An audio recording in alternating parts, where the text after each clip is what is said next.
Damn. What is the dividing line between Terence and Errol Spence? The will and the hunger. Yeah. I'm gonna tell you something that Terence tells us probably once a week. You know, a lot of times I catch him stand off in space, and like in between the rounds, and he'll get up and say, "I'm gonna fuck that dude up, bro." I'm like, "Who?" I'm gonna fuck Spence up. So just that will that he wants to fight with Spence, and he looking at Spence like everybody thinks Spence can beat me, and so he wants to prove not only the world wrong. He's not only wants to prove the world wrong, but he wants to show everybody that he's the best. Great. Thank you so much, Brian. Right. Appreciate it. A couple questions for my guy right here. Can you talk a little bit, please, about Amir Khan's reputation in the US, please, and how? I'm not answering no more questions, dude. You got to help me, man. You the coach too, man. Can you just do something for the British press, please? We come all the way from England. He's teasing. You see what? Could you talk a little bit, please, about the Amir Khan's reputation in the US? He got a good reputation, man. He got a really, really good reputation. The people like him. So that's just you just trying to get away from. Tell him you at work, man. He's teaching. I mean, people love Khan, man. I mean, Really?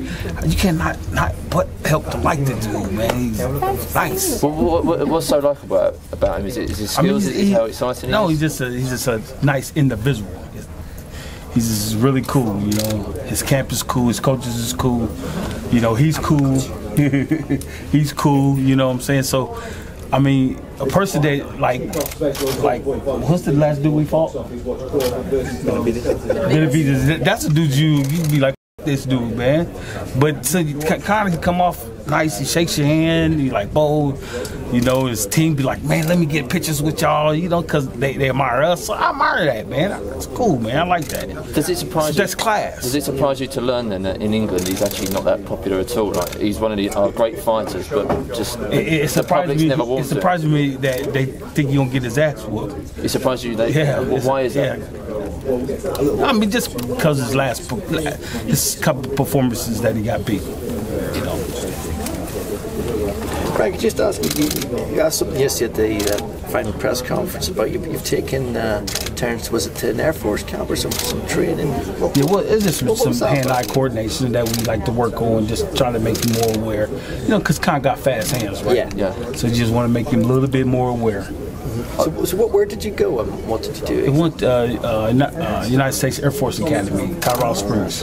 Oh, because of course, Colorado Springs you trained, yeah. And that was specifically because of how you view Khan as an opponent that you thought that was necessary. Because of his speed. Yeah. Have you ever done anything like that for a previous opponent? You know, no, special training camp. And then you said the exercise was hand-eye speaking. Yeah, hand-eye. You said what was it?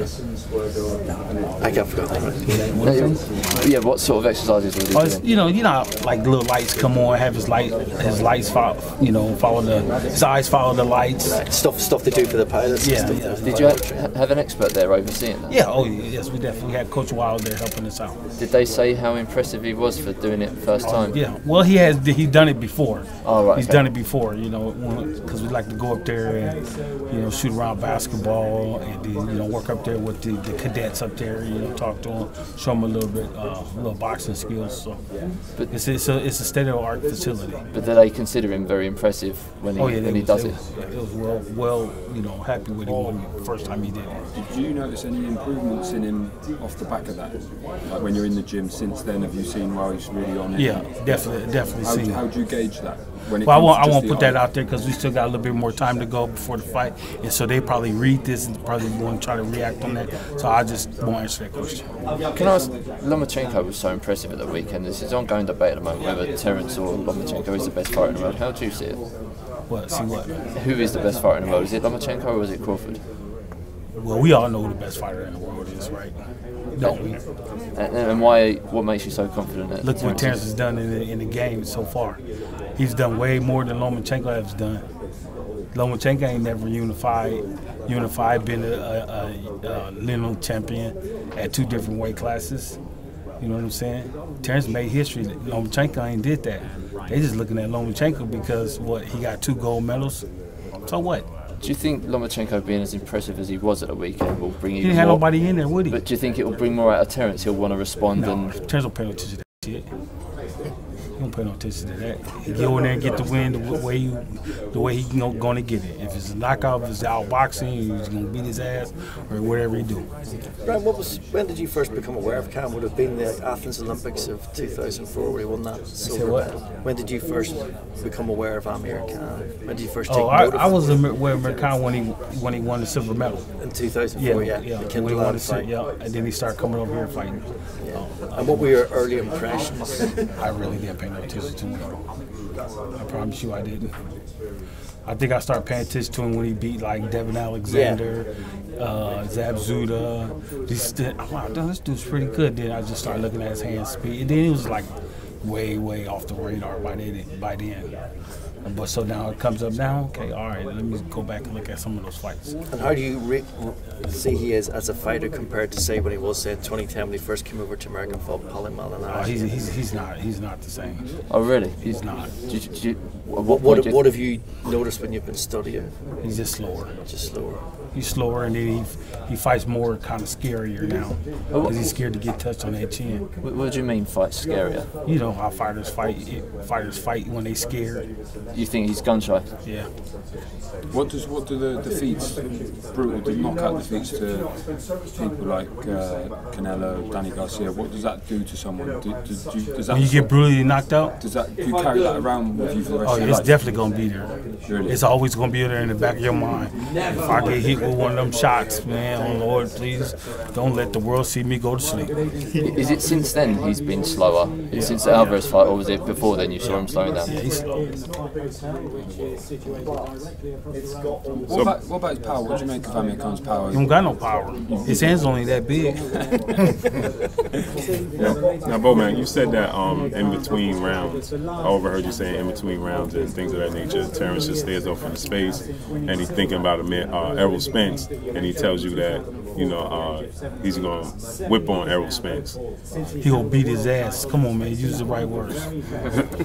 I got to be politically correct, but is that in between fights or just in between sparring or just in between? That's just in the gym. Just in the gym. Yeah, it's in the gym.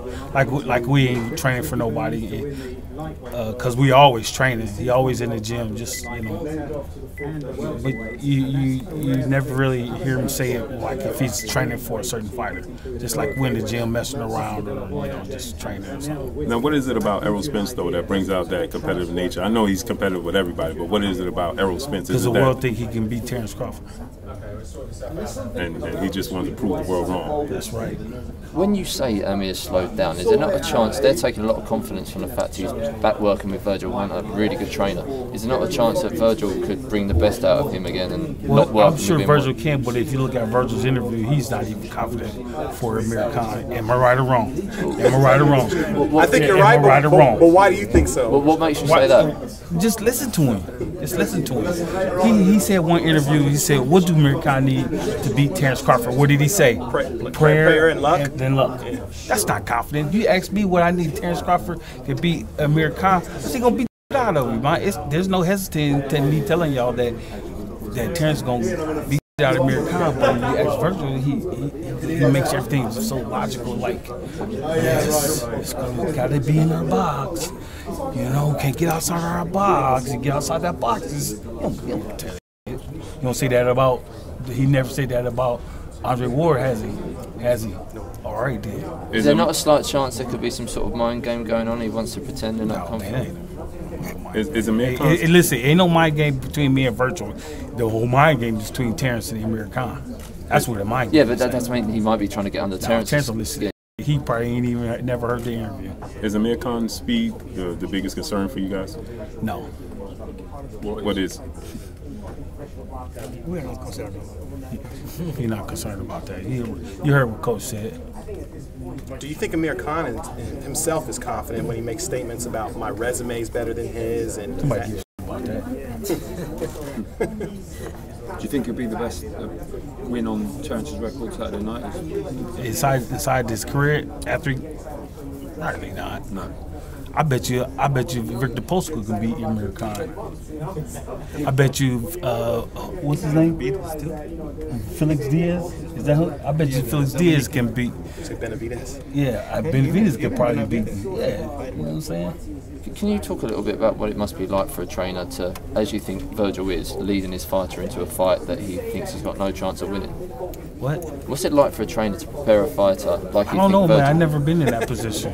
But can you imagine stop. what it must You be? asked too many damn questions. Somebody else come up front. Keith Thurman, Jesus Christ. Keith Thurman takes a lot of credit for matchmaking this fight, saying that he's the one that said. I ain't never heard of that. Bomac, the longer that Terence is at 147, You asked too many questions the other day. I'm not asking. Come on, I just the first one today.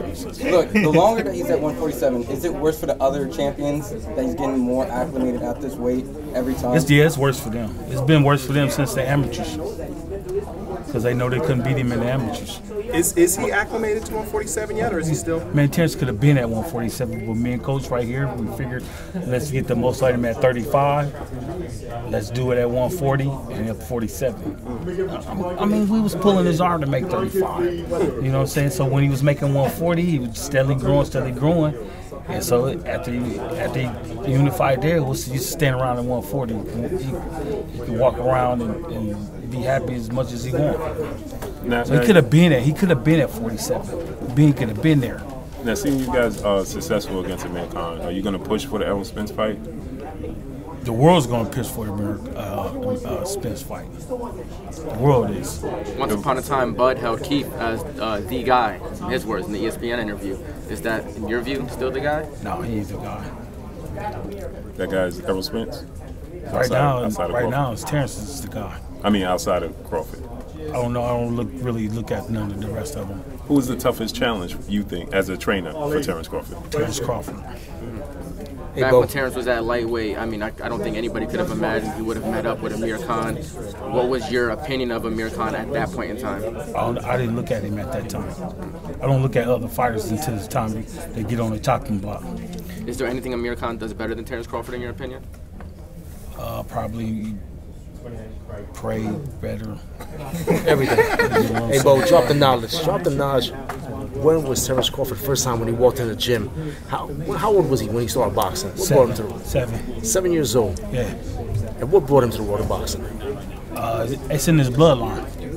His dad was a boxer. His uncle was a boxer. His grandfather was a boxer. As a trainer, what is the toughest thing to deal with Terence Crawford? Is it trying to get him to come out the gym? You know, because what's the toughest thing to deal with Bud? The toughest what? The toughest thing. What do you think? I don't know, man. He do everything easy. But I mean, is it tough to pull him back? Do you got to be like, that's enough today? You know, relax. I think at this point now he knows his body, and one good thing about us as we do as a team, we talk a lot. We talk about the workouts before they happen. We talk about the sparring sessions before they happen. We talk about what we need to see. You know what I'm saying? So when we do it, if he want to go a little bit past it, that's fine. That's okay. You know what I'm saying? That just shows us where he's at. When he was when he was younger, coming up, he was feeling to his own. He used to drink a Sprite, or chips and dip. What you having that stuff for? It just make you more thirsty. So, but as far as boxing goes, nothing, man. Dude is a beast. He's a beast. Hey, Bo, what was his amateur record? How many fights he had? I think he had like 70, 75, maybe 80 amateur fights. He probably lost about 6. Now, do you guys work on him being a switch hitter the way he is? Yeah. Oh, yeah. Hey, we go 20 minutes regular, we go 20 minutes out. And that's been from the beginning? Since day one. There's a lot of narratives in boxing.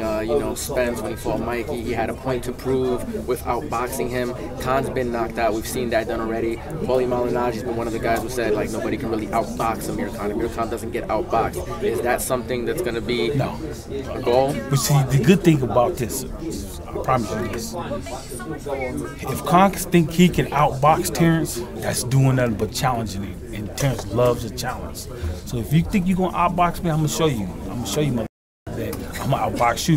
You think you're more powerful than me? I'm gonna show you that I crack your ass. You know what I'm saying? Remember, what's Jeff Horn? Yes. They said how big Jeff Horn was. Terence was too small. Who was pushing who? You know what I'm saying? Yeah, right. Who was pushing who did cracking it? What would be more impressive for you? Like a thorough masterclass from Drop Crawford? him in his corner, and then he asked a Virgil Hunter, can he help? Can you get me up? Come over here. Virgil! Get up, son! Get up! I see Virgil running, I think. Don't post that, man. I don't want that. We live. How important is this fight? It's important. Every fight is important. Every fight is important. There's no fight that we take lightly. Because, boxing can be changed in one punch. If you're not aware, and you go in there half-assed, you might get caught. All right, thanks, guys. We're going to come Thank you. Last question. Last question. Do you guys look at an opponent and say, listen, we're going to go in southpaw, or he just makes the decision? No, you got to feel it. You got to feel it. You know what I'm saying? There's times like when I was like, man, dude,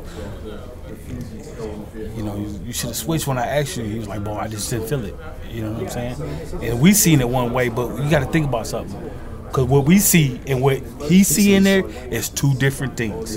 You know what I'm saying? Or how he feel about this punch or that punch, or how is he pushing that dude. You know? So that's a good thing about three coaches. What do you see him more comfortable, the southpaw or the orthodox? It all depends on how the fight is going. Is there any chip on your shoulder? My chip? Yeah, from a coaching standpoint, being that Virgil Hunter is so acclimated and has so many accolades, is there... Virgil, like 70 years old, ain't he? I'm only like 48 years old, right? So he's been in the game probably much longer than I has. And what he's did with Andre Ward, I think we was just barely starting. Yeah, it was barely starting. So, I mean, of course, coach is going to go to him. Of course, he's going to get more world champion because it's a trend. We a trend now. You know what I'm saying? We about to have Jamel Herring fight for a title. He wins that title. Guess what? More fighters going to start coming. So it's a trend. Now, do you get a lot of people trying to come to you to learn how to switch it? No. Like Terence? No. I got a question, Bo. Does he write with his left hand? Was he born real southpaw? No. He right with He just switched it up like that, learned it in his own. I would think you teaching them from young, you would get a lot of people to come to learn how to. I mean, it's such an advantage. You like we got one guy in our team, right? His name is BT Newton, Lawrence Newton. Y'all see him, he's the first fight out, right? So I seen him in the amateurs. I seen him switch back and forth. And so a couple years went by, then we finally caught up together again. So when he finally did come to camp, I didn't say nothing about switching. He switched, and I noticed it. Okay, all right, since I know how to work past both styles, I'm going to go ahead and work with him. And so we got our strength and conditioning coach. He keeps the time. Whatever, if we doing 2 minutes, we doing 3 minutes or a minute and a half, always say half. And then I'll have him switch. Now, some other fighters can't do that. You know, Herring can't do that. Red Spikes can't do that. Steve Nelson can do it though. You know, he can switch. All right. Hey, listen, do me a favor, y'all. Red, sit down. Saul don't want to talk. Trying to avoid shit. I'm going to this one over here. All right, what y'all want, man? Everything. You want to know everything, right? So why you not talking? No, you are. That's really happy. He said he'd rather just hang out. Yeah, I tried to skip that shit. What's up? And I don't sit like this. I'm not Bomac. That's Bomac. So what's up, y'all? I'm just messing with y'all. What's up?